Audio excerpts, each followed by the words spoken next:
Um, so let's get started. Rosemary, would you like to kick things off? Thank you, Rob, and thanks to everyone for coming today. Welcome to another opportunity to gather at our coalition's open table, where we invite all of us to join the effort to end homelessness in Pierce County.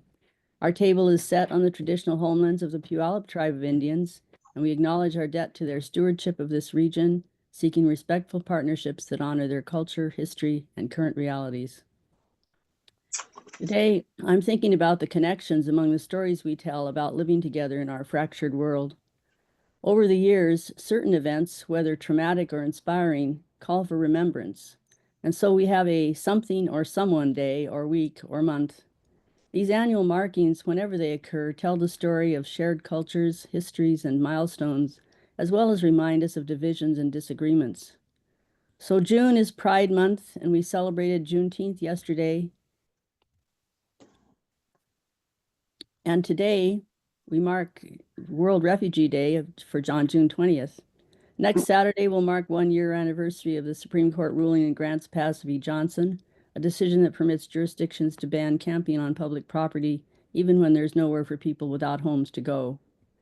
While all of these June remembrances are important to acknowledge, I want to say a few words about World Refugee Day and its connection to our work. We are beset with horrific reports of increasing raids by ICE that target U.S. residents with different legal statuses: asylum seekers, refugees, green card holders, undocumented persons, the children of such persons, whether citizens or not, all with some connection to being forcibly displaced by fear or economic insecurity from their country of origin. The detention or arrest of public officials who attempt to witness or intervene in some cases leads to deeper distrust and fear. And the racist character of the ICE response, as well as the U.S. government policy rhetoric, is obvious. Commentators note similarities to actions of past and current police states, and with good reason. In contrast to this arbitrary and harsh treatment of immigrants, regardless of status, we are encouraged to participate today in World Refugee Day, an international day organized annually by the United Nations to honor refugees from all parts of the world and to acknowledge their contributions and resilience. This was established in 2001, created to recognize the 50th anniversary of the Geneva Convention of July 28, 1951. This is the United Nations multilateral treaty that defines who a refugee is and sets out the rights of individuals who are granted asylum and the responsibilities of nations that grant asylum. The convention also sets out what we're more familiar with, what people do not qualify as refugees, such as war criminals. Given the ongoing global violence and climate-related life-threatening conditions, the number of persons forcibly displaced today is enormous, with over 123 million individuals displaced worldwide. Specifically, according to the UN High Commissioner on Refugees, as of the end of this past year, there were an estimated 42.7 million refugees, those forcibly displaced and seeking refuge in a different country, and 73.5 million internally displaced persons, forcibly displaced within their country of origin due to violent conflict, state persecution, or other causes, forcing them to leave their previous homes. Of this number, 1.4 million Palestinians in Gaza are registered as both refugees and internally displaced. As those who study global conflict and peacekeeping point out, the rising numbers of both refugees and internally displaced persons emphasizes our global failure to address basic human needs and rights at national and local levels. Among these are security of person, adequate food, health care, and shelter. The recent shuttering of USAID, relied on for essential food and medical resources, has added to the misery.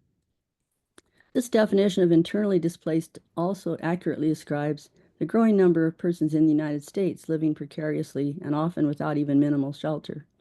On this World Refugee Day, it's easy to see the parallels. Whether crossing an international border as a refugee or leaving one's home with nowhere else to go inside the same country, and often even within the same county, displaced persons need welcoming arms and recognition of their human rights. To center us on our work in these difficult times, I share the words of Buna Mohammed, a Canadian spoken word artist and poet of Aroma descent, the largest ethnic group in Ethiopia. His parents came to Canada as political refugees seeking asylum in the country after their involvement with the Aroma liberation movement in Ethiopia. He created a poem for World Refugee Day of 2018, responding to other global conflicts but with images that resonate just as powerfully today. You'll hear the words Penny Appeal, which is an international humanitarian aid organization. Since Buna is a spoken word poet, you really should hear him in his own words. So I'll put a link in the chat to share an excerpt here. So here's Buna's poem for World Refugee Day. No one leaves home unless home is prone to bombs and drones, fighting back with sticks and stones, following maps to ships and shores. Freedom is not free for the millions who are forced to flee, watching their ships capsize on the Mediterranean Sea. You see, every refugee doesn't want to be another stateless, passportless mess made to feel less. And until the real hells of their horrors are revealed, the victims cannot heal, and thus we make this penny appeal. And this is no fiction, going the distance on this mission, fulfilling a bigger vision, driven by the ultimate conviction. All aboard this train, in lanes, want the answer. Better listen, take this small change, and make a big difference. Small changes adding up to big differences, small contributions weaving safety nets and inspiring bigger visions. In this world of increasing violence and economic inequality, our open-hearted human connection remains our most valuable resource for change. So welcome to our work. And may we all have a good day working with each other on whatever we're doing. And now that you're all here, and I'm here, and we're here, just take a couple minutes to remind ourselves to keep ourselves on mute if we're not speaking, to use the raise hand function to get attention, and to turn off our video if we're doing something that might be distracting. We also use the chat. If you're new to the space, we use the chat for asking questions that might feel elementary to some, but we always have people responding. And carry on any conversation you want there. If you're new to our group and you'd like to let us know more what you do, we'll ask you to introduce yourself today just by name and organization if you have one. But if you'd like to present to us, Teresa Power Judas will put her information in the chat, and you can arrange with her for a time to do a short presentation for the group and see how we might be able to collaborate. So with that, I'd ask for anyone who's new to the space or coming back after a while away to just say hello, your name and organization if you have one. And for all of us, if you can put yourself, see your actual person in the little square box, it'll help us to get to know you, but we recognize people are doing all kinds of things. So that's just an invitation, but now the invitation is to say hello if you're new.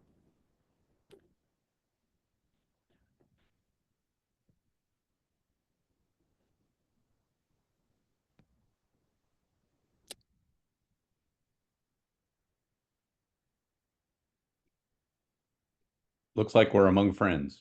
Looks like you've all heard my spiel before, so sorry for the repetition, but it's something we do. Anyway, thank you, and give it back to you, Rob. All right. Thank you, Rosemary, as always, for a thoughtful opening to this morning's meeting and every week. Can't say that enough. So let's get started with the item that we kick off every week's meeting with, and that is talking about updates from what folks are seeing on the streets this week. The purpose of this is to create space for folks who are paid with paid outreach teams doing work in the community to share with the 56 of us in the room what changes are taking place in the community, as well as for volunteers to share what they're seeing in their neighborhoods. Um, as always, though, I will remind folks, please don't share the exact locations, just because we're concerned about folks being targeted with sweeps, especially within the city of Tacoma.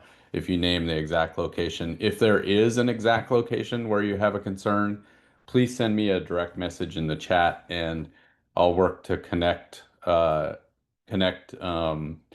outreach folks with that location. So, one real quick, I mentioned it before the meeting got started this morning. It looks like we're going to be wet here for the next couple of days.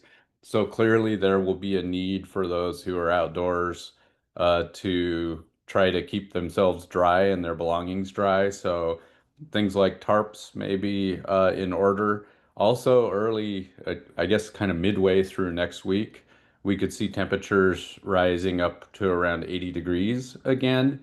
Not at a high enough level that it's likely to trigger any kind of heat risk warnings from the National Weather Service, but definitely, again, another change, and it's still kind of early in the season for people's bodies to adjust to the heat. So be aware of that in terms of people needing water and some relief from the temperatures next week. So let me step aside and urge folks to share what they're seeing in the community and love to hear from all points around the county.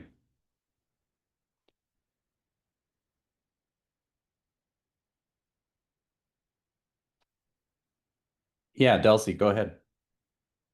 I feel like I'm seeing more community members feeling emboldened to act negatively towards my clients.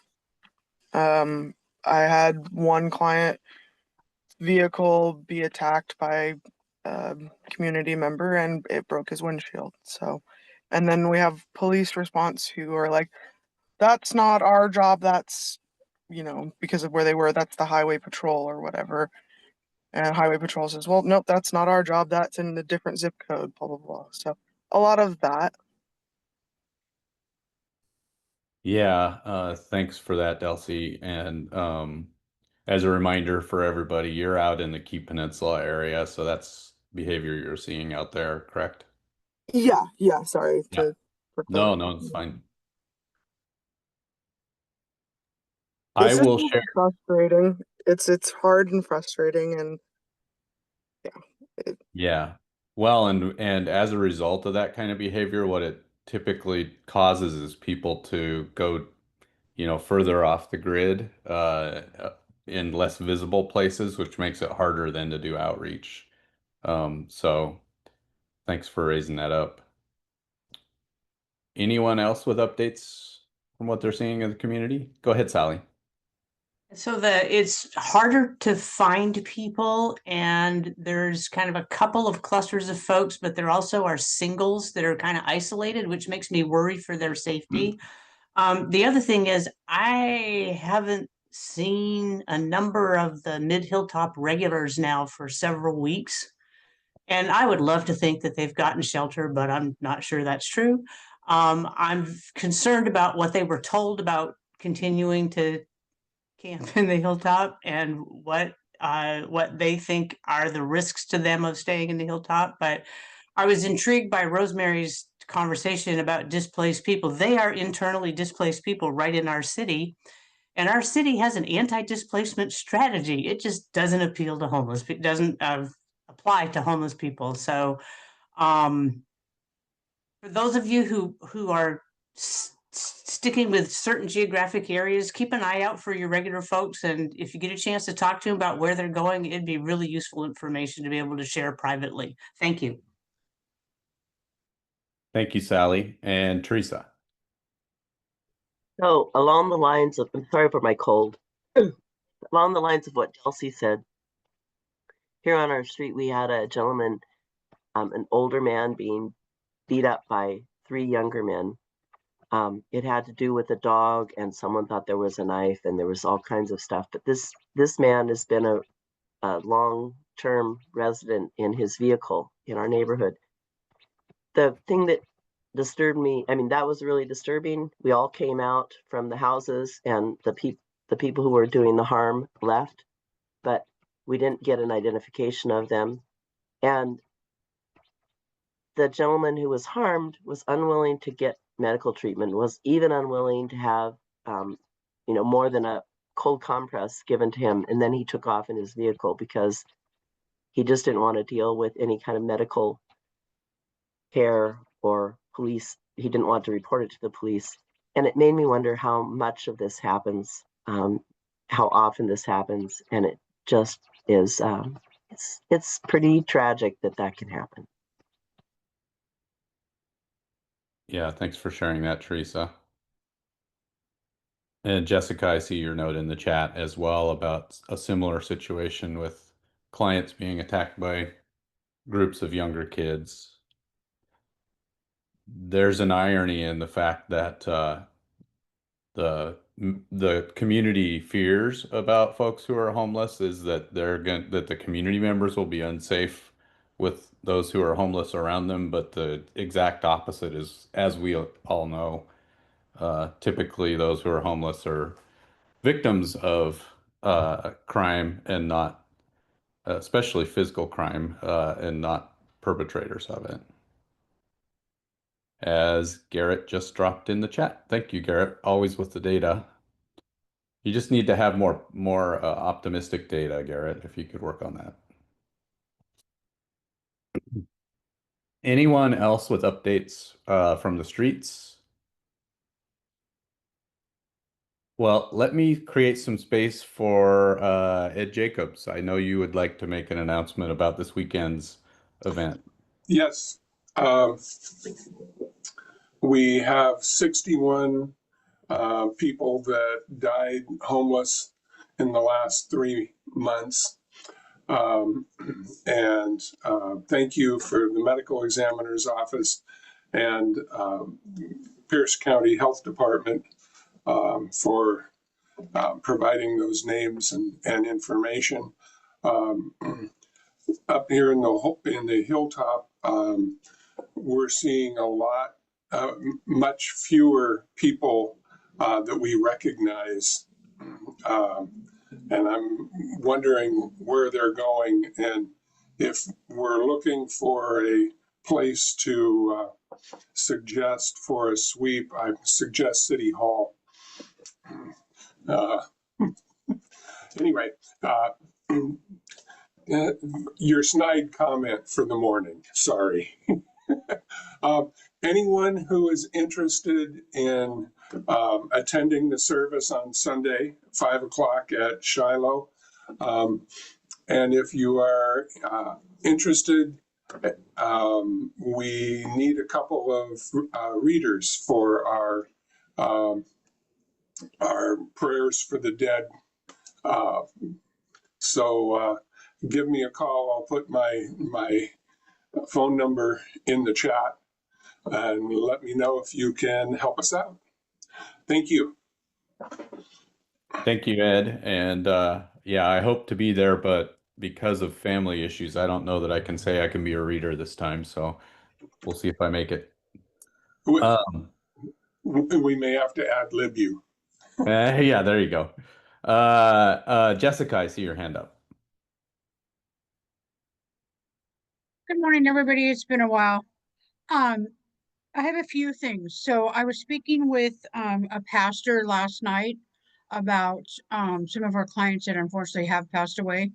And she mentioned that she had talked to the morgue or the ME, and that there was over 100 unidentified people. I don't know if we are able to, those that are willing are able to look at pictures and see if we recognize them, or I don't know how that really works. I thought maybe somebody in this group might know.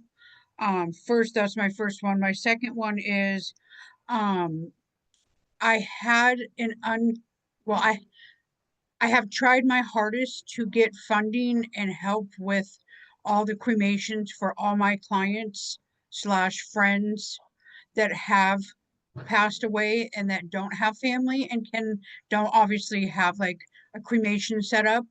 But in this times right now, I just can't afford anything. And so is there like, I mean, if they go unclaimed, is there a way to get those ashes, or do I have to, say where I work, or how exactly do I go about doing that? Can I go ahead and answer this one? Yeah, sure. Go ahead, Ed. The medical examiner's office is very good at identifying people, and they have all the different systems of with the FBI and fingerprinting and all of those things. Rarely is there a person who has died that they can't find a name for, and they usually call me. to come in and look at the pictures and at times take pictures out to see if people recognize them. So I doubt that there's over 100 people that they have not identified. Secondly, if someone is not claimed, the medical examiner's office has them cremated, and just what 3 or 4 weeks ago, we did a service where we interred 375 people that went unclaimed from 2021 through 2024 or 25. So they are interred at Chapel of the Winds or cemetery in Gig Harbor. I may have gotten the name wrong, but so that's the answer. Can you have those remains? You have to cover some costs of cremation for you to receive those remains, and you need to be a family member. Yeah, thank you, Ed, and thank you for reminding us about I know the News Tribune wrote an article about the unclaimed remains in the ceremony that took place a few weeks ago, so that certainly would have prompted some conversation in the community. All right, and I do want to call attention to what Christine Lindquist posted in the chat related to the Community Safety Net event that's being hosted uh, by Common Good on June 22nd. The time for that is the event goes from noon to 3, if I remember correctly. And essentially, it's an event to try to support the households of that are in Tacoma who are about to be um, facing potential eviction because of the end of the school year and the policy that's in place in the city of Tacoma that stops evictions from proceeding during the school year. So if you have the ability to help support that event, you can always any help would be welcome. Jake asked me to share a couple of items here that there's still room to register, or people can just show up. If you're aware of households that could benefit from this, who are facing evictions now that the school year is over, please encourage them to attend. It will be at 601 South Tacoma Avenue at the First United Methodist Church. And again, from noon to 3. There, among the things that will be offered include any referrals to shelter spaces that might be available and appropriate, coordinated entry conversations available in English and Spanish, um, enrollment in any eviction prevention programs, gas cards, tents, survival supplies, and the rest. So please do encourage folks who are in this situation to attend this event on Saturday or Sunday afternoon. And as a final piece for the on the streets, I wanted to mention, I don't know if it's related to the school year coming to an end or what, but I have seen a surge of emails coming to the coalition email address with folks seeking urgent help, everything from rental assistance, which of course those resources are relatively hard to come by in our community now, to folks fleeing domestic violence. So do be aware that, I think the transition out of the school year is a stressful time, and that's showing up in the community for sure. Anything that folks wanted to add before we move on to our next agenda item? All right. Well, I'm going to hand. Whitney has her hand up. Oh, go ahead, Whitney. Yeah, sorry, I didn't see that. No, that's okay. Sorry, I was like, oh, wait, I'm trying. Anyway, I just wanted to note it's not directly related to our houseless neighbors, but it is related to the work, I believe, and what you just mentioned, Rob, to make sure everybody was aware that there was a shooting outside of Lincoln High School involving Right. teenagers. And a 16-year-old was arrested in relation to that. And so just in general, we are seeing a surge of, it seems like, kind of violent behavior towards others. And as a community and our city leadership needs to really step up and try to help address that. So I just want to make sure that was on everybody's radar. Yeah, thanks, Whitney. And that is a common thread that happens when the school year gets out. There tends to be a surge in violence. So I know there's a lot of work being done to try to keep youth uh, involved in other things. So maybe that there won't be such a surge. But yeah, thanks for that context. Well, let's shift gears.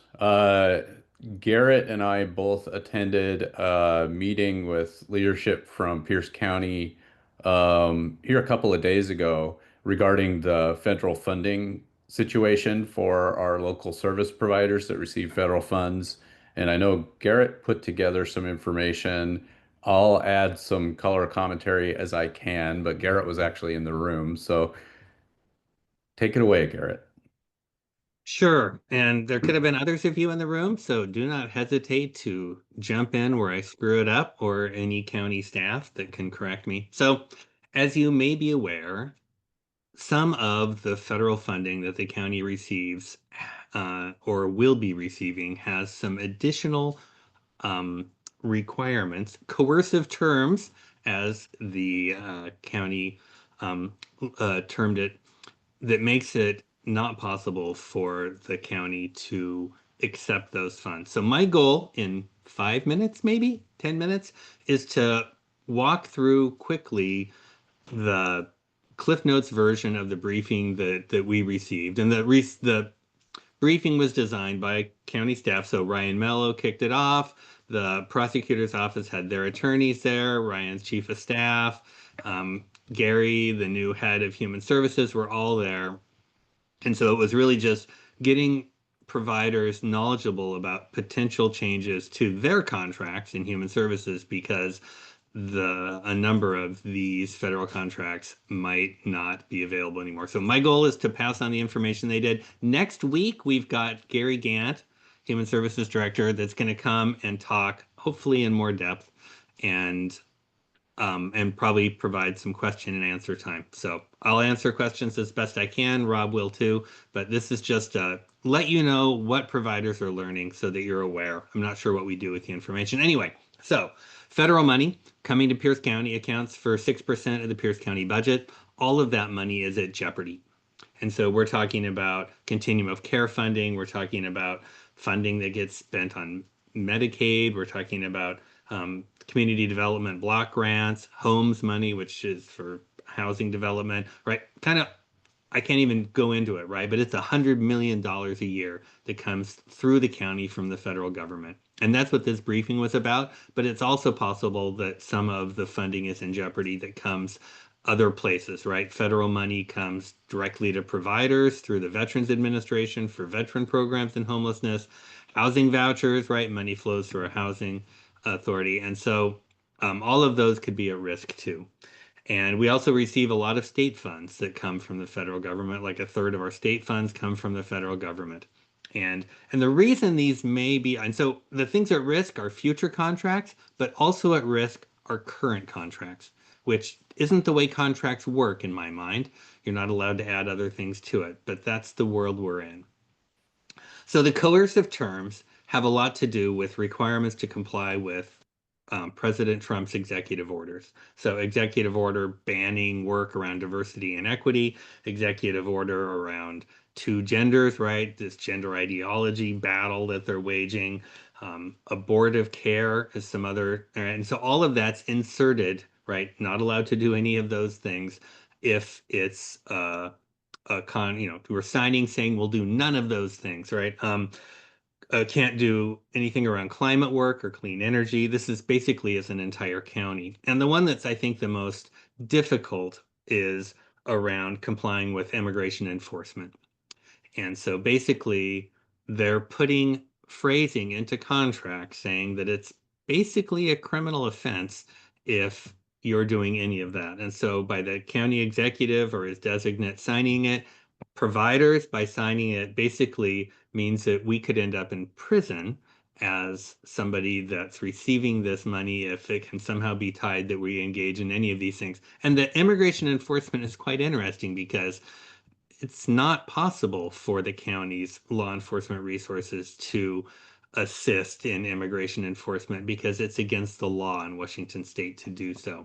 And so the federal contract basically puts our county electeds and our law enforcement, everybody kind of in this bind. And so again, I can't articulate this terribly well. They spent a lot of time on it. And again, those are questions. Yeah, Rob.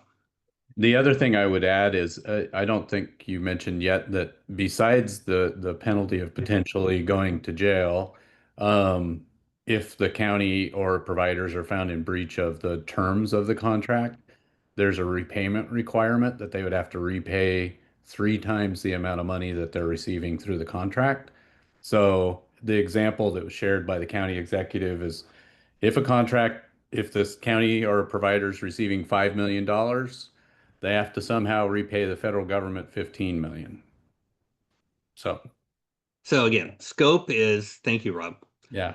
Scope is pretty much any federal contract that flows through the county is impacted, and potentially any federal money that comes into the county. Those are the coercive terms, and because of that, they're unwilling to accept it. And some of those terms are being required to be complied with when we're attempting to get distributions for existing contracts. So we go into a system, or a county, when an agency like MDC spends Continuum of Care money, they bill the county then goes and bills the federal government. When they're submitting some of the contracts for reimbursement to the federal government, the county, they're getting a pop-up box, which sounds silly to me, but that's the term they use, that says, just want to make sure you aren't doing any of these things against the executive order or any of these other things. And the county is basically saying we can't say no to that, right? Because our law enforcement is not assisting immigration, crackdowns. And so we're not able to get the reimbursement for some existing contracts. This language is in some contracts, but not all contracts yet. And it's all kind of like everything changes every day is the feel I'm getting a little bit. And it's a massive amount of time that the county executive's office is putting into this work. So human service. So there is litigation taking place. We got an update on that. There's not really much to say, except that's going to be really slow, right? There's an injunction, but there's no indication that this is something that, the litigation is going to have any impact within the next year. Like that was kind of my takeaway. Those weren't the words they used, right? But it's a year, 18 months, 2 years. These things take a long time. And the injunction probably isn't going to allow our reimbursement or use of contracts, but it might. So everything's still up in the air. But we then got some information from Human Services Department, and they talked a little bit about what they're doing, right? So one thing they're doing is spending extra time on each contract they're signing to make sure none of these coercive terms are in the contract. And so that means contracts are slowing down a little bit in county. And the phrase slowing down a little bit in county, right, shocks a lot of us because things aren't already quick going through and contracting with the county. And so things will be even slower. They're well aware of those slowdowns. They're working on them. But this is a great example of how it's hard to work on things that are problematic long term when you've got to spend all of your time dealing with issues like this right now, right? So anyway, try not to throw shade on the county. They're trying to work on their contracting issues, but they're going to get slower because this is all going to take more time, right? So they're reviewing each contract.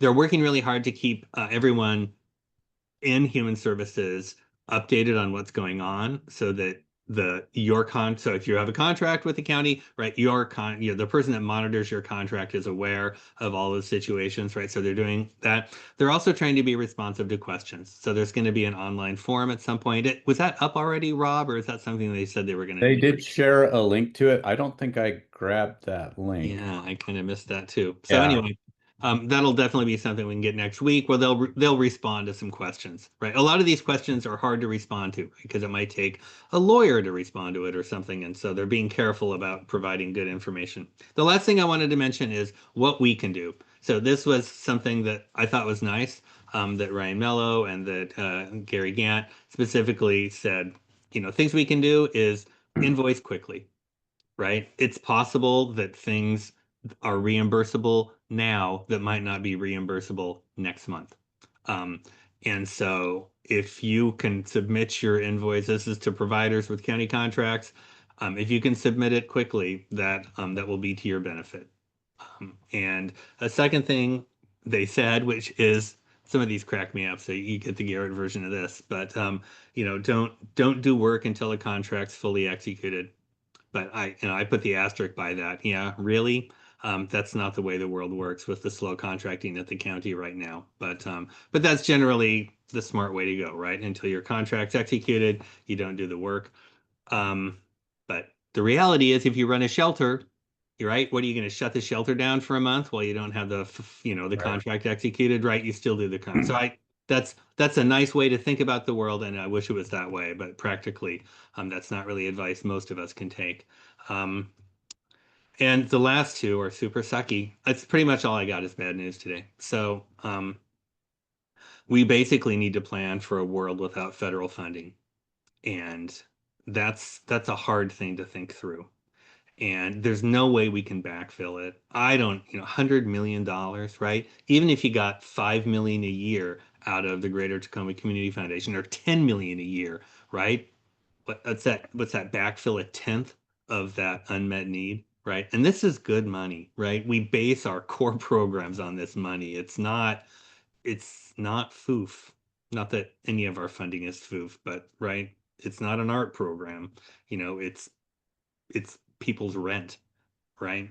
And the last thing is develop contingency plans. So, that it's possible that federal funding might not happen, and that may mean that you're going to lose some of your funding. And I don't know how we're going to approach as a community this money, right? Is it just, look, if you've got a federal contract, you lose that money, or are we going to try to prioritize as a community, right? And say, well, just because you have federal funding and that's going away, and this other project gets document recording fee money, which doesn't go away because that's locally collected and controlled, that you get to keep going and the federal contract doesn't, right? It may be that as a community, we change some of our priorities. And this isn't Gary Gant or anyone at the county talking, this is Garrett talking, but it may be that it's not just your contract. It's determining what is most important for us to keep operating as a community that may be in homelessness and may be outside. So that conversation, I don't know how that's going to happen. That's one of my questions for Gary Gant is, will that be a public process? Will we have a chance to input? Will we know how decisions are being made? It's possible that's not feasible for them at the county just because of the rapid movement of things and the amount of time they have to put on things is limited.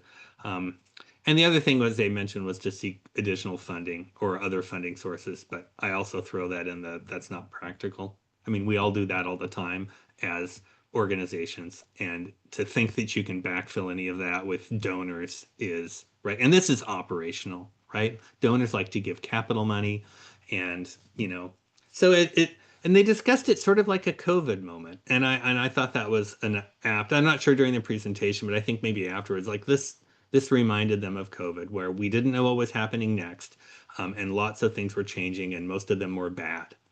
So I really appreciate Ryan Mello and them being super proactive. They didn't have answers to a lot of questions, and it's easy to wait until you know all the answers to share because you're making people nervous by giving them information. Things change, so what you say one week might be different the next week. So take all of that with an understanding that this is super proactive communication by the county executive, and that things might change, and they feel like sharing more earlier is better than sharing more accurate information later that we might have trouble having a good response to.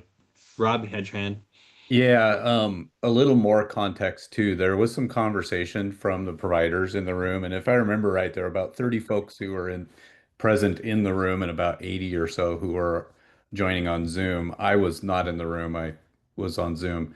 But there was conversation about the need to communicate with the public about this and the challenges of that because this is very wonky and complicated. But a recognition, and this is maybe one of the things that we can ask the new department director next week, is how to frame what this actually means for the community, what's at risk, and what that approach, as Garrett said, will be in terms of setting community priorities for how we try to sustain people in a very unsustainable situation. Um, the other thing is that, the funding that's not being talked about here, and we're going to transition in a second to have Cynthia Stewart give us an update on the COC or the Continuum of Care. But what's not talked about here is the federal budget process that's underway. I've seen some folks talking about that in the chat.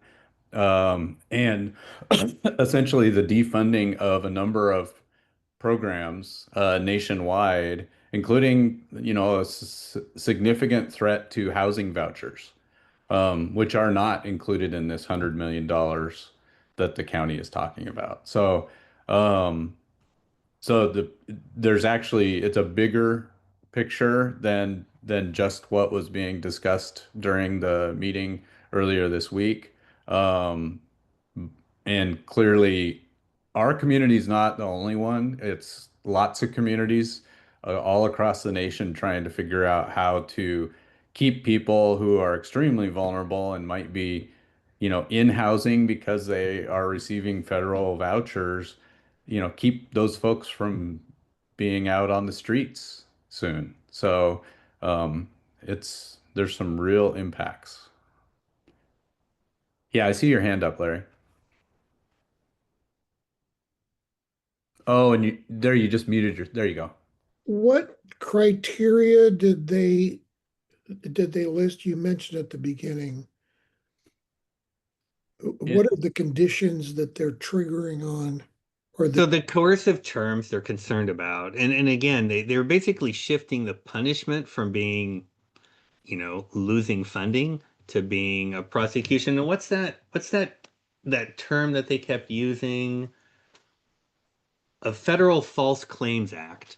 So they talked a lot. So a lot of the guidance that's coming from the Trump administration and what's being inserted into contracts is basically that if you're found in violation, it's a criminal under perjury of law, and that so I'm going to read my notes. I don't even know what they say here. Federal False Claim Act, not just liable for a federal auditor, but allows any community member to act like a watchdog and make a claim. And this is where that triple violates. So there's a criminal response. So I'm not sure I'm answering your question exactly, Larry, but the coercive terms were around you can't violate the president's order on the diversity, equity, and inclusion ban, and that you can't violate the gender ideology, that there's only two genders, that you can't have anything that assists with or in any way connects with abortion care, um, that you can't Anything have supportive anything of that DEI. Yeah. that promotes the climate work or clean energy. And this would be countywide, basically, that if you're agreeing to this, you're saying, as a county, we don't do any of these things. And so that's really the trick. And things are getting connected that just suck, right? Like, oh, if you're doing like they were talking about how if you're, like transportation funds, right? So money that comes in for a transportation project has these same tie-ins to it. So if you're accepting this money, $100 million for your bridge or whatever, you're saying that you are not going to refuse a request from ICE to do immigration enforcement assistance, right? So by accepting this money, you're saying you will not say no to that, right? And then you're like, look, I have to say no. It's against state law, right? So the choice in front of our county is we either we either out of compliance with state law, right? Or we comply with state law and refuse the federal money. And so if we accept the federal money, we might find ourselves in a bind both ways by being out of compliance with state law and out of compliance with federal law, because we do want to work on equity stuff and we do care about abortion as a healthcare, option. And we do care about, I kept trying to, and I think, and Ryan Mello, I think, said this as well. Like my goal is to figure out how we can get this money from the federal government. And what we have determined, what Los Angeles and Snohomish County and King County and a number of other cities that are working together on the lawsuits, is that we can't, right? And that the intent, this is maybe misquoting a little bit, the intent in the way this is being rolled out is to create chaos. And the intent in the way the phrasing is done is to create examples and put people in jail. And that, the intent is all of those things as well. And I can't say whether that's the intent or not, but by golly, it sure feels that way. And after listening to the county prosecutor, right, that does the civil legal advice for the county, right, it was really clear to me that there wasn't a viable path to accept this money and to not end up in prison. It made me think, though, about people I know in this room that have spent time or had connections with people that allowed themselves to get arrested when they were working to try to reduce our use of nuclear weapons. You know what I mean? Like the people that were tromping on into Bangor, right, so they could get arrested. And I was thinking a little bit like, do we need some examples like that in our community? And it's too much to ask your politician to do, I think. But it reminded me that type of civil disobedience may have some value. But did that even answer your question? I just talked a bunch, Larry. Sorry. Any other quick questions before we move on to the related update from Cynthia about the Continuum of Care? All right, Cynthia, would you like to take the floor? Thank you. I appreciate the opportunity to brief everybody after each COC meeting. We met on Wednesday, and I would like to share my screen. I don't have a PowerPoint, but I have a couple of things I want to show. Let me. This is a bleak. Pardon me? There you go. I just set it up for you. Okay, thanks. So Garrett just laid out a context within which this conversation is happening. The Continuum of Care had been awarded $4.9 million for this year, much of it for permanent supportive housing, some for rapid rehousing, and we aren't going to get that. And so the impacts on people are going to be huge. In the meantime, what the COC is working on is something that we hope can, let me see if I can find my document here. Oh, why can't I find it? I'm sorry, I'm fumbling again. I apologize. All good. I want to share the plan that we've been talking about and would hope that some of you would actually help engage in this. So let me see if I can get it up this time. Here we go. So the concept here is that, I hope you can all see this. The concept here is that we have to bring the community together around creative solutions. We're not going to have federal funding. It's going to be a huge hit.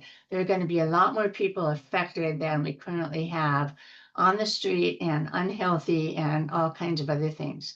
So what we need to do is build community support around taking care of our own within this community.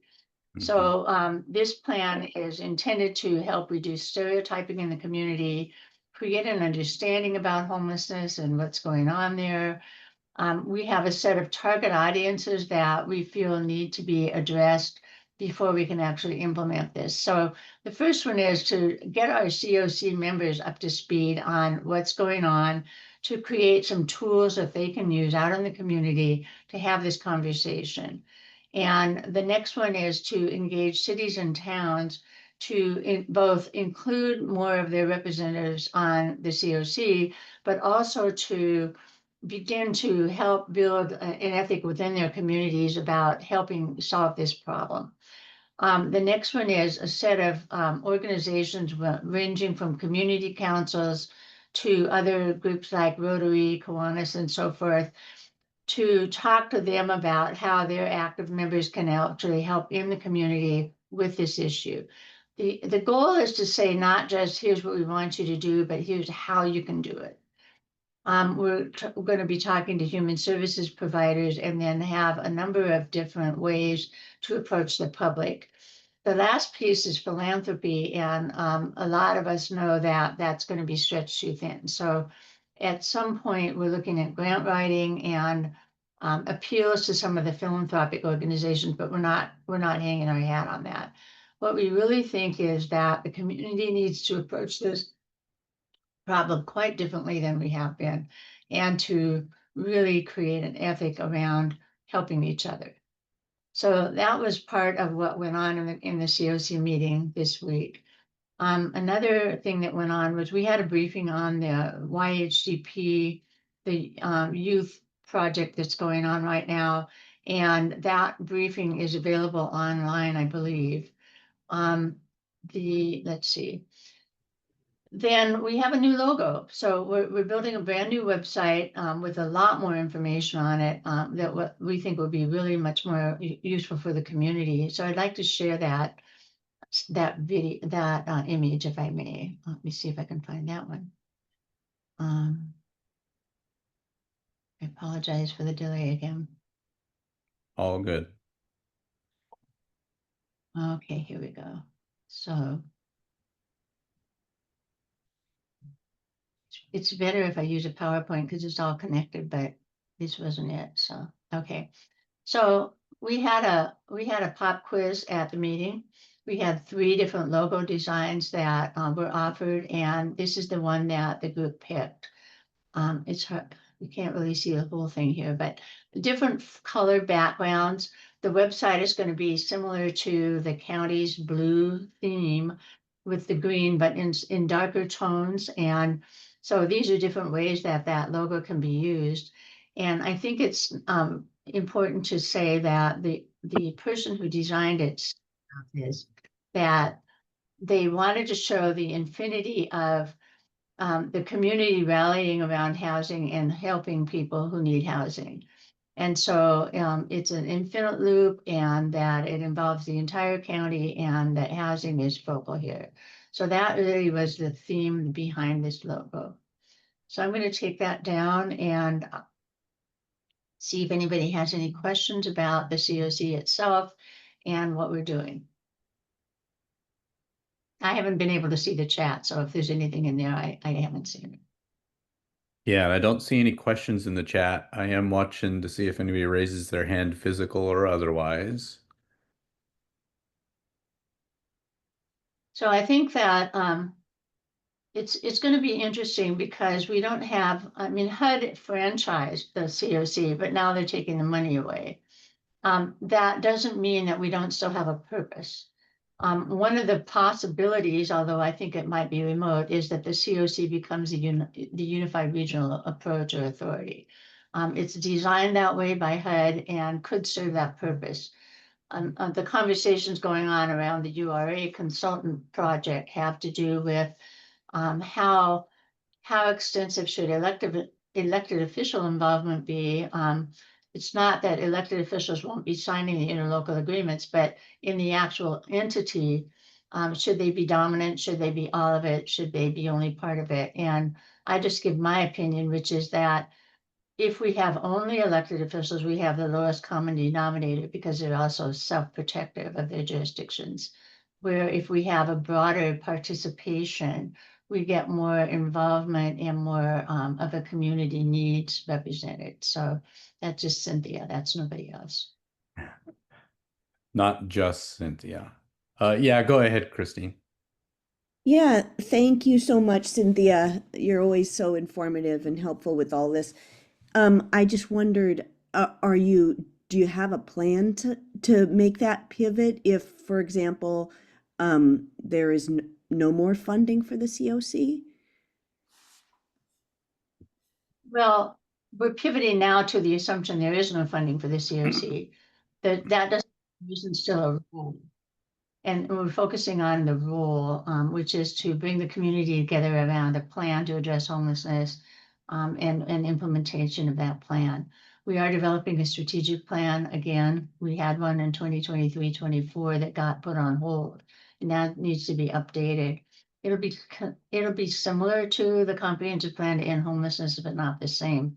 And what we will have to do is refocus that not on money, but more creative solutions. So we have committees working on recommendations that that we could potentially implement using community support as opposed to federal funding. Thank you, I don't know if Cynthia. that helps explain.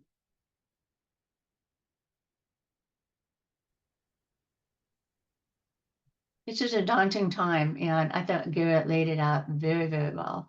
It's actually quite terrifying. When you think about people not having health care, you think about the cost to everybody when they go to the emergency rooms, or if they don't get services and disease spreads. You think about people out on the street, and all these weekly reports of what's going on the street get much, much worse. It's just terrifying what's going to happen. But we have to start building a community ethic around helping keep taking care of our own. Yeah, thank you, Cynthia.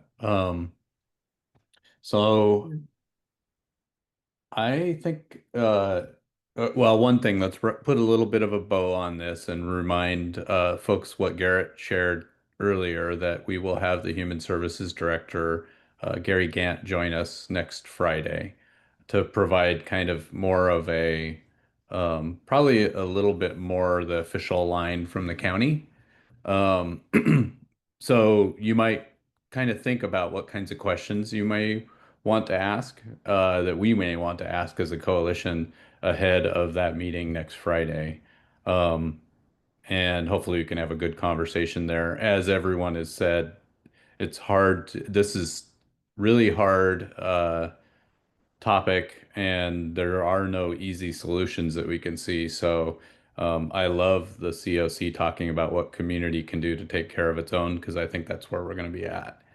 Um, so I'm going to shuffle our agenda just a little bit so that we can just carry on to a related topic and talk about any updates related to the Pierce County Comprehensive Plan to End Homelessness, which that work is really focused, as Cynthia said, on the unified regional approach and the task forces that are meeting right now related to that. We and I know, Garrett, you're on the finance task force, and I don't know if Jason's on the call or anyone else who's on the operations task force, but Cynthia and Jay and I and Sally are on the governance task force, and the third meeting, essentially in the first sprint, for the task force work around governance, wrapped up earlier this week, on Wednesday, and we'll now wait for the work that's happening in the other task forces to go together to the elected leadership group that's at the kind of core of this unified regional approach process that's underway. That meeting with the elected leadership group is scheduled to happen on July 18th. And then these task forces will get together again in August and September to continue the work, with the goal being to land on recommendations and proposals that can be considered by the elected leaders so that it can help set up the goals and governance for the unified regional approach. Anything, Sally or Cynthia, that you would add from the governance group before we get a quick update from Garrett?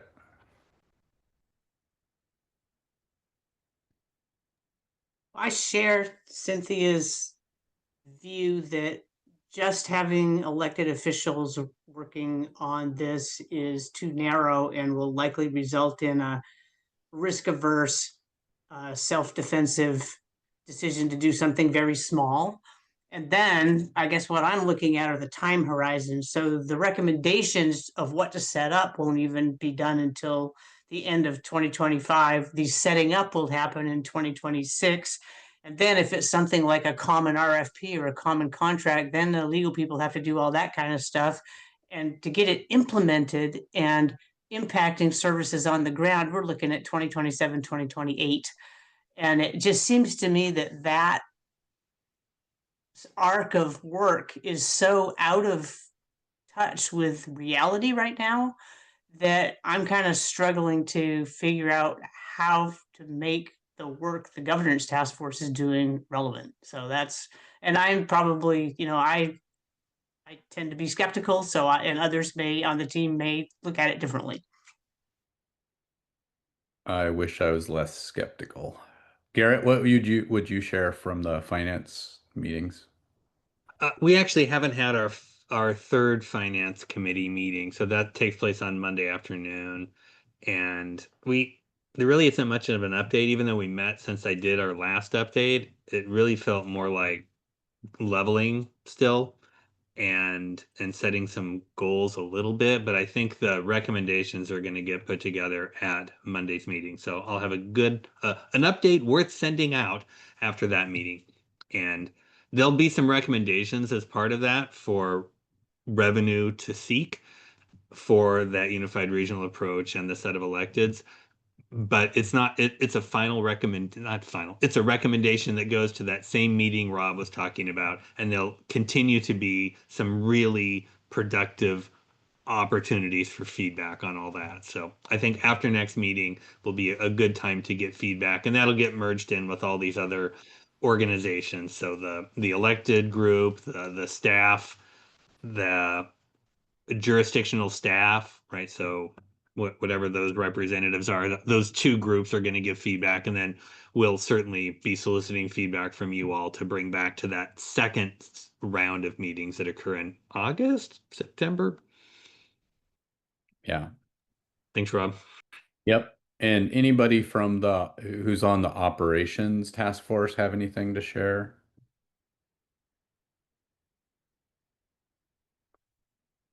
All right. Well, that's fine. The reason that we keep talking about this is to make sure that the coalition can stay informed. And also, as Garrett mentioned, that we can call out opportunities to provide feedback. So more to come for sure. Let's shift over to government updates, and this might be a shorter segment than usual. I do have some information from the city of Tacoma that I can share. Matthew Jorgensen let me know that uh, all of the staff were off today, but he did share some updates. So I'm going to read from my other screen here with some reminders. Some of these are things that we already know about, but uh, Tacoma, several temporary shelter sites in Tacoma are still set to close this summer due to the planned transitions and budget considerations. And the city's collaborating with the service providers to ensure residents have alternative shelter or housing before closure. Um, I'm not going to editorialize. Bullet points to share here. The Tacoma Rescue Mission's Forging Path community, that's the 35th and Pacific Avenue site, is currently scheduled to close on June 30th. There's still 15 residents at the site, and they're receiving case management support. As a reminder, that location, the site itself, is going to be developed shortly, beginning this fall, I believe, into low-income housing. So that's what's going to happen to the site itself.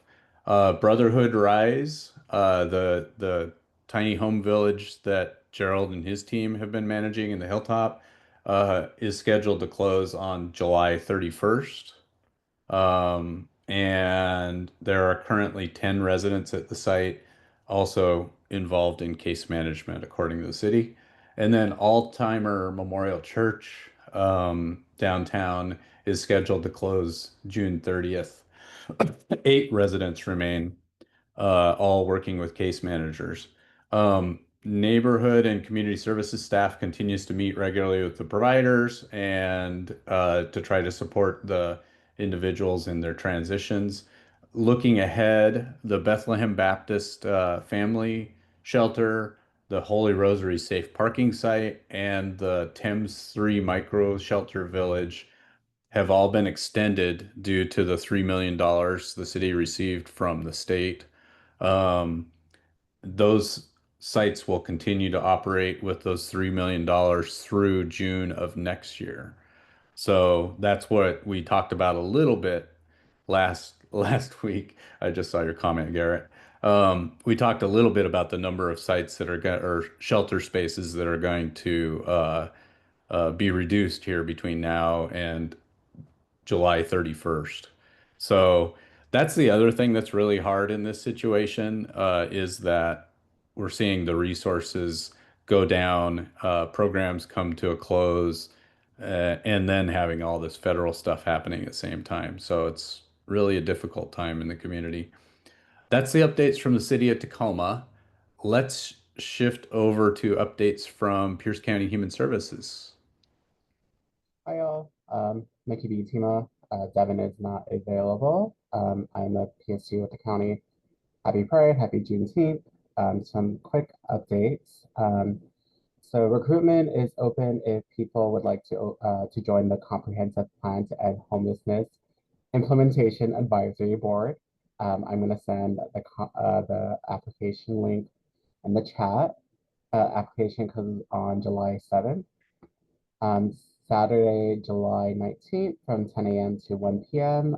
At the Milgard Center at UWT is the second community feedback session for the Comprehensive Plan to End Homelessness Amended Plan. I'm not sure if you all were at Sprinker, the first one. So we are going to do it on the weekend so more people can come. And I know there's a big, there's feedback from the public of it being during working hours. So the next one's on a weekend. And then, so we have received confirmation for our homeless housing program contracts extensions. And it goes to council's vote on Tuesday, June 24th. And depending on that, we'll start the award letters and contracts for signatures. There is a 10% reduction across all HHP contracts because of cuts from state funding. Any questions or anything I could provide clarity on? Yeah, any questions for Mickey? One thing I will say from the update that the county executive gave to service providers the other day is that he noted that the HHP grants are not impacted by the federal funding contract language. So thankfully, those are not at risk, even though they do have a 10% reduction. So One thing I missed is the flyers for registration for that second feedback session will be sent soon. great. Thank you so much. And how about updates from the Tacoma Pierce County Health Department? I see Isaiah on screen. Yes, hello, good morning. I don't believe we have a lot today, so just generally we are still doing outreach Monday, Wednesday, Friday, Monday being our full deployment day with the nurse practitioner and the doctor. So that's going pretty well and readily improving, so that's good. We are also looking to get our first parking lot site with Catholic Community Services over at Associated Ministries, so that is in the works right now. So once that is fully operational, I'll be sure to provide updates, and I know people are interested in the schedule for that, so I will share that as well. And finally, I shared this last week, but as a reminder, our red cap link. So if you want to go, I'll share that again in the chat in the email, but it's a link that any community member can use to share that they see someone in the street that's needing services. And generally speaking, we'll try to get to them in about a week time frame. And that link is live. It's currently not on our website yet, but I will share that in the chat and in the email. So thank you.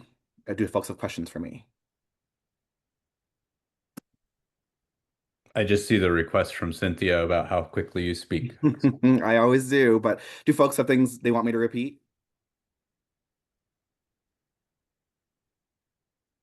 I don't think I'm going to so. say no.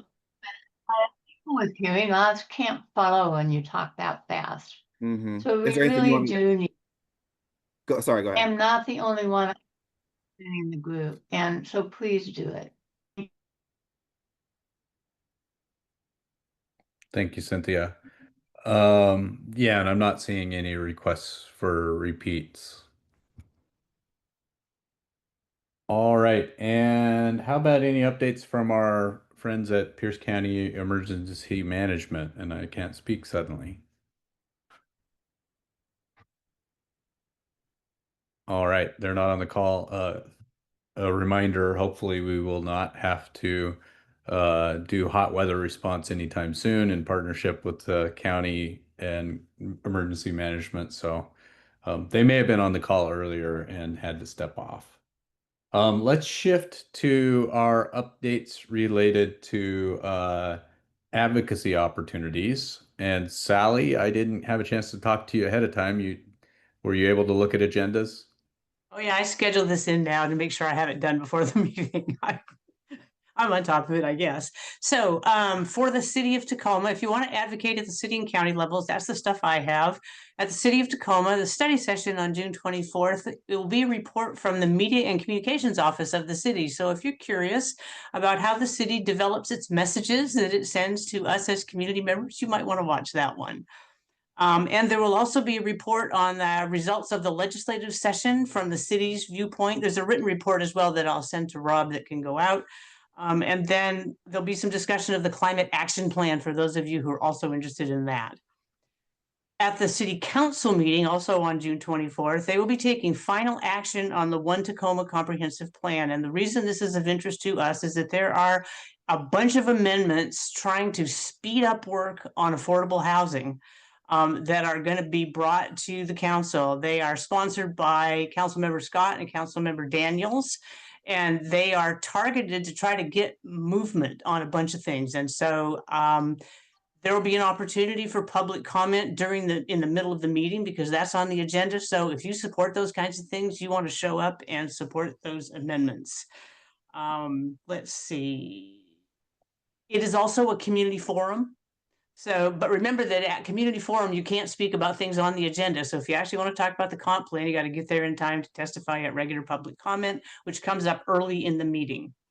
Let's see, the Community Vitality and Safety Committee meeting on July 10th, so this is a heads up, will receive a report about the street medicine program from the health department. So just you might want to mark that on your calendar.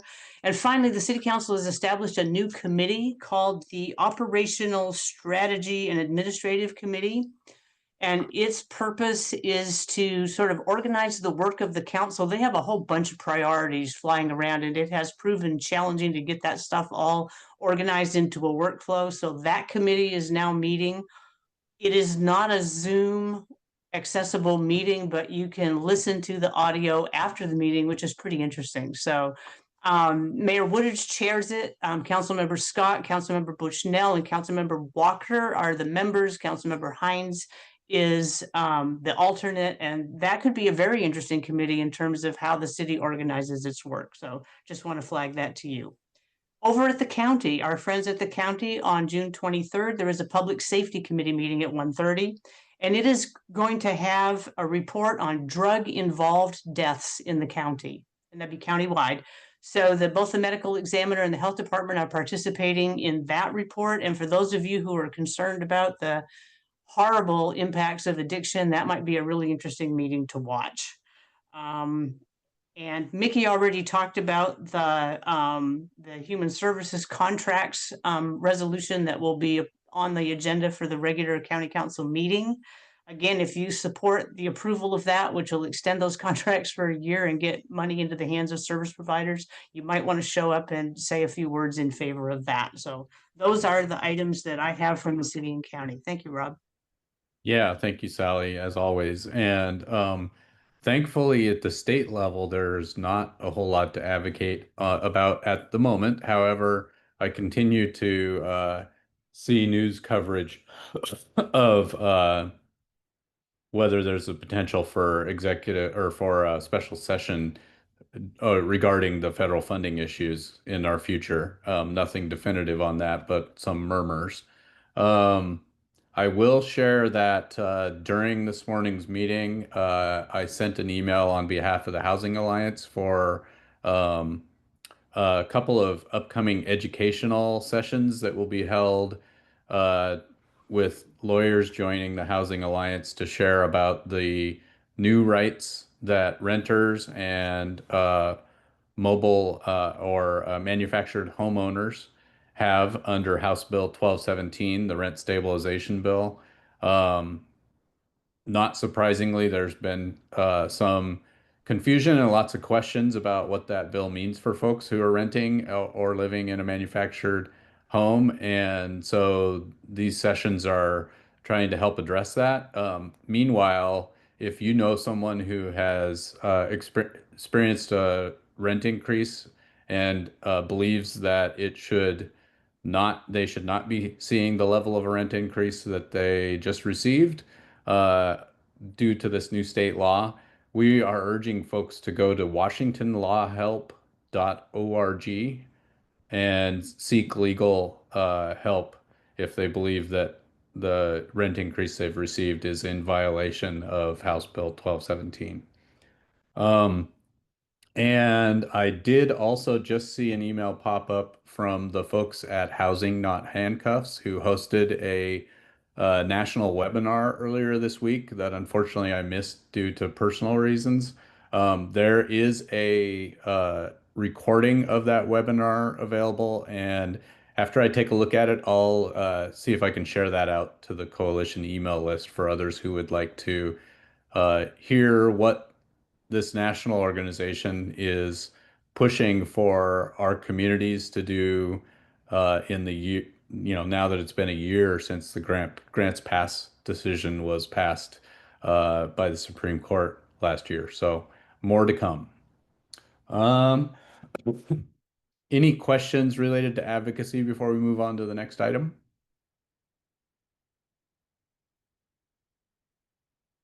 All right. So next up, we wanted to have a little bit of oh, and thank you for that, Teresa, in the chat. We wanted to have a short discussion and follow-up from last week's forum that we held with the candidates for Tacoma Mayor. Just some open conversation in the group about how people felt that went and whether it was useful. And then we can also, yeah, be kind. Thank you, Jesse, for that. And we just want to hear people's impressions of that conversation from last week and whether they thought it was useful, and then talk a little bit about what we plan to do next. We want to hold one more candidate forum before the primary is held in August. Ballots will go out to folks, I believe, on July 18th. So the next forum that we're going to hold will be on July 11th, and we can talk about that a little bit too. But please, anybody raise your hand, come off mute, let us know whether you thought that was useful or not last week. And I see your comment in the chat, Cynthia, that you thought it was informative.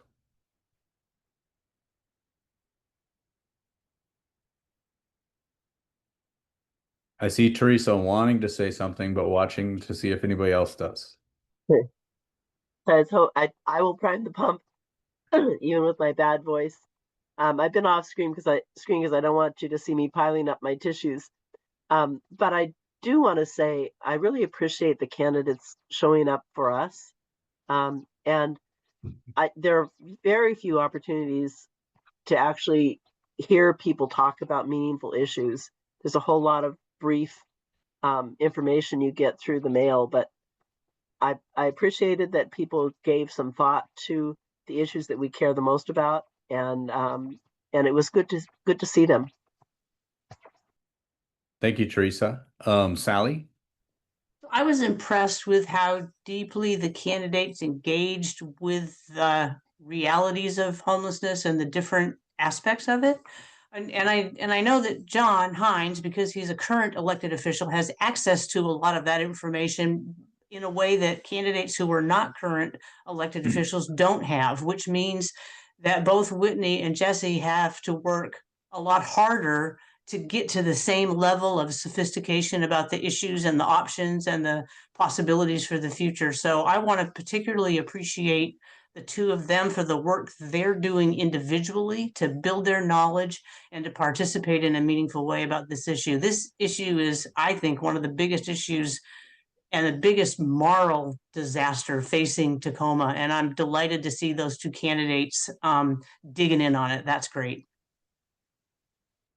Yeah, thank you, Sally. And especially given what's going on with funding and shelter being reduced and all the federal issues, it's like, again, as Cynthia said earlier that the COC's been discussing, it's going to come down to our community supporting community and accepting that, well, part of it is accepting that folks who are homeless are part of our community and not apart from our community. So,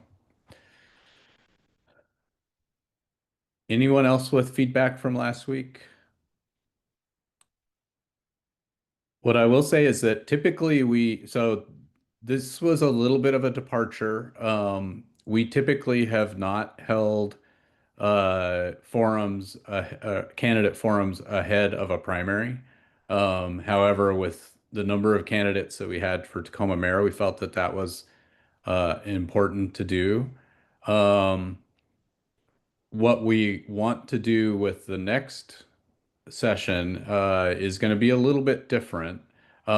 We have and Teresa and Jan, if you're, I thought I saw, yeah, you're on the call. If you want to share a little bit about what we have talked about doing on the 11th, that might be good just to bring folks along to with what our thinking is for that next forum.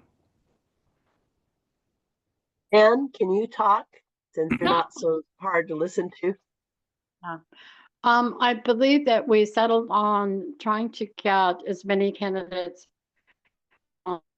as possible to come and converse, and it wouldn't be there.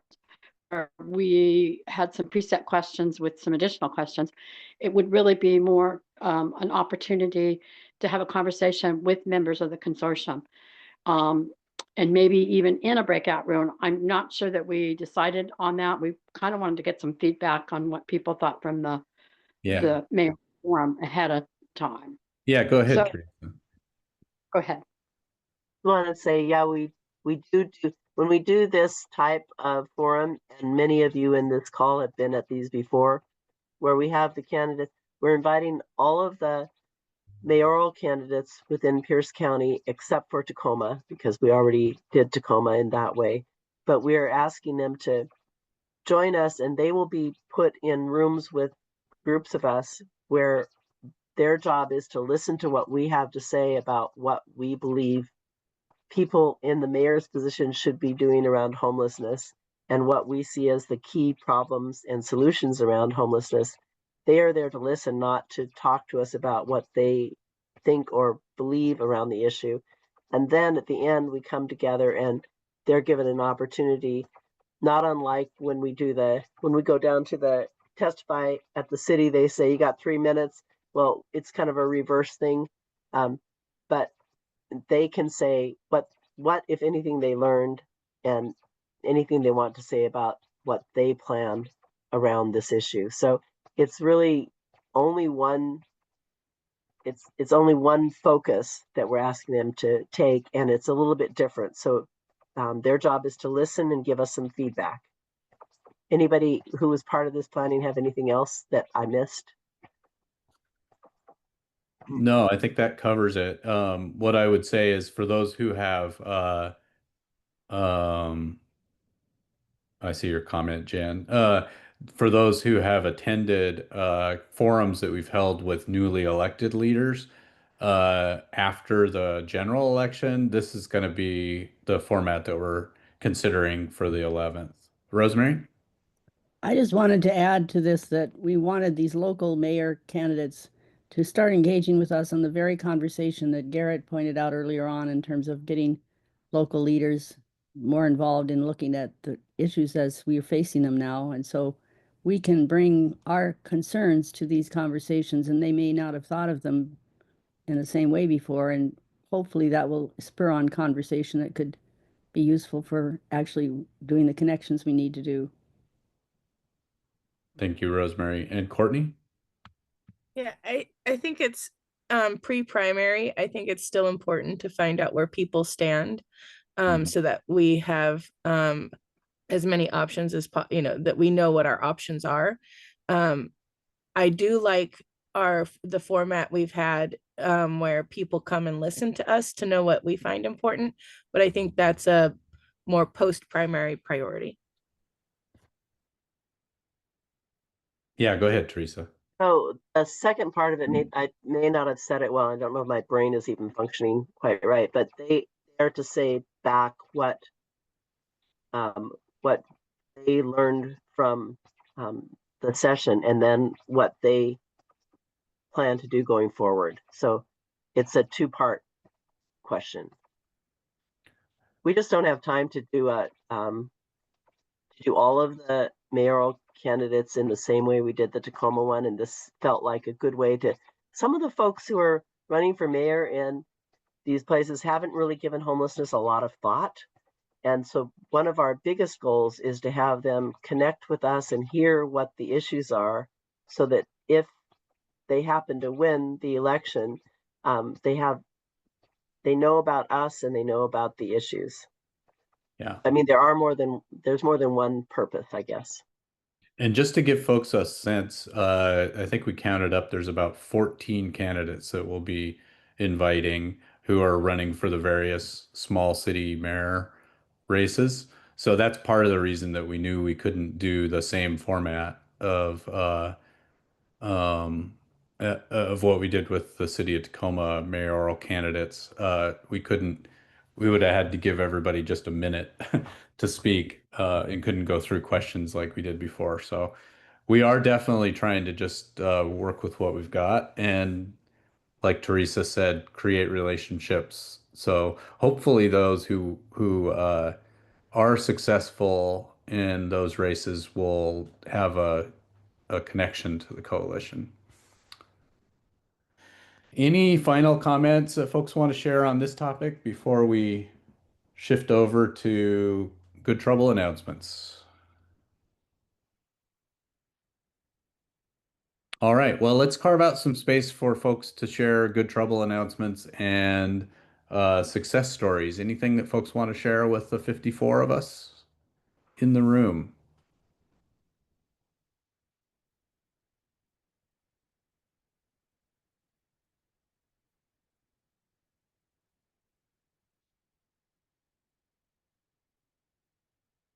All right. Rob? Yeah, go ahead. Hi, it says Amanda, but this is Mira Lee from Sumner. Right. My iPhone and my mobile office trying to find the hand, which I couldn't. But hello to everybody who's left on the meeting. As you know, I work in schools. I work for community engagement. I'm passionate about our students experiencing homelessness. And I just want to continue to thank you for having this well-organized, extremely strategic group and meeting. I get a lot from listening in on this. Even though I'm not directly providing services to people who are living on the streets. And I just want to thank you for everything you all are doing. That's number one. Number two, I'm not sure if this falls under Good Trouble, but again, I'm probably one of the few people on the call that works directly with schools, our family resource centers, and McKinney-Vento programs.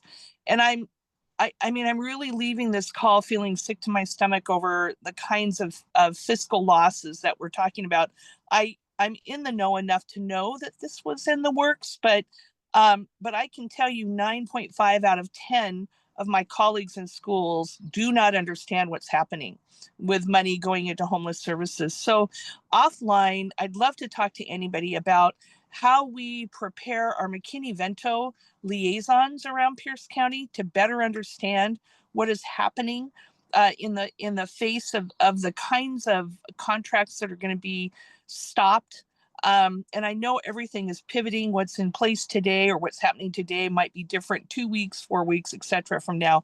But it's really critical that our schools are aware, and I'm happy to help be a conduit for that. I don't know if I'd be the best spokesperson, but I'm here to help. I'm just hoping that Rob, you or Sally or others, Teresa, Cynthia. Oh, Cynthia says, let's talk. You got it, Cynthia. I would love to do that. There is a McKinney-Vento liaison meeting that will be happening. And then third, for all of you that are working with families with children, many of our family resource centers will be open over this summer, even if they're school-based. So make sure to continue to reach out to us if you have families with children that are in need of services. There is a health clinic, pop-up health clinic happening tomorrow at Faith Covenant Church from 9 a.m. till 4 p.m. Free for anybody with physical checkups and dental services, etc. I put a picture of the flyer in the chat. If anybody, if you know you have access to folks right now that could use that service. But again, thanks for letting me speak and for having me join. Thank you. And I'm here to help you communicate better with schools. Just give me the messages that we need to be prepared for. Thanks. Thank you, Marilee, as always. And you would be a great spokesperson.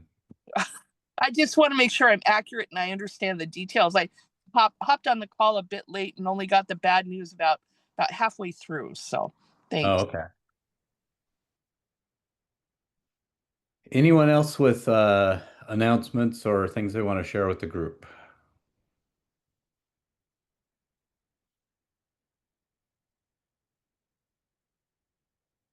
Well, I do want to say I do not like the fact that we are facing so much tough news, but I can't think of a better group of folks to work together with to try to get through it. So we just need to do everything we can to support each other in order to keep supporting our community. I just have one question to the folks in this room. Does anyone know of anything happening on National, I want to say Immigration Day, but that's not it. Refugee National, yeah. Yeah. Rosemary could have this Refugee Day. And also along that same line, we're working to get some other partner spotlights from people who are working on those issues and who are offering services to people who are going to be harmed by some of the policies coming out. So anyway, if you have suggestions about such people, I have 2 I'm going to talk with this week. But if you have suggestions about anyone who might come and talk with us in a partner spotlight about some sort of help for folks, I would really appreciate it. And also, if you have anything to put into the air right now, anything you know that's going on, or a service you know about, please feel free. Thank you, Teresa. And why don't we end today on or Rosemary, go ahead. This is just a quick announcement. I wanted to thank Verna Lilly for agreeing to take on one of the welcoming messages in our monthly meeting, month of meetings. So she's going to do the fourth Friday of the month as a regular contributor, and I'm just delighted to share that space and hopefully can find others to share other spaces too. So thank you very much, Verna. Thank you, Rosemary. And Courtney. Yes, I had to take a call, so I might have missed my opportunity for this, the best point anyway for this.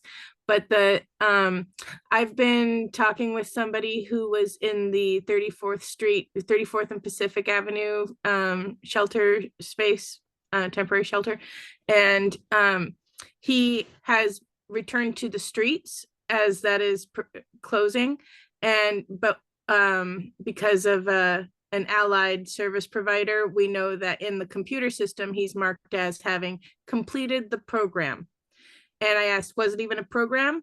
And it was not a program, but he's marked as completed a program, and he is now back on the streets. So I think there are huge flaws in how people are documented within our system. And it's a CYA, cover your ass protocol. I find completed program and self-resolved to be some of the most toxic terms used in our system. So it's flawed and we need to be aware of it. Thank you. Yeah, thanks for raising that up, Courtney. So in the effort or in the interest of ending on a positive note, Why don't we take a couple of moments and does anybody have anything they would like to share from any of the rallies or activities that you have participated in since we last met? So you'll remember last Saturday, there were thousands of folks who had peaceful rallies and protests across Tacoma and the county.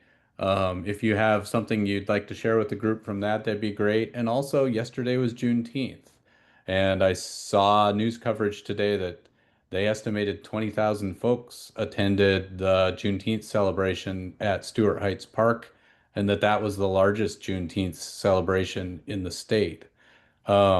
So anybody have anything to share that can help us go out on a positive note today? And feel free to just come off mute. I want to celebrate the small action of the League of Women Voters on June 14th. We had our annual meeting that day. It had been planned a long time in advance, and we were upset that we couldn't get to the other events. But we had an event outside our office building on South Tacoma Avenue South from 3:30 to 5 and had our own signs, marched about, and who knows, got some horn honking, and it was all very positive.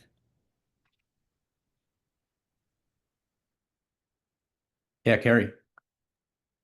I partook in the Washington State History Museum event yesterday and was happy to see that it was not just the regular Juneteenth, but they were very inclusive and put like a more of a Pan-African immigrant community twist on it, which was pretty cool. And also happy, if nobody brought this up already, there is another march on July 17th. The same as the one last Saturday. So organized by Indivisible. And they talked about how 1.5% of the entire country came out, and they're thinking the next one will be way larger. So I marched with 70,000 people in Seattle. It was pretty awesome. And I'm thinking maybe it'll be the same size as the Super Bowl parade by next time. Thank you, Carrie. Anyone else want to share?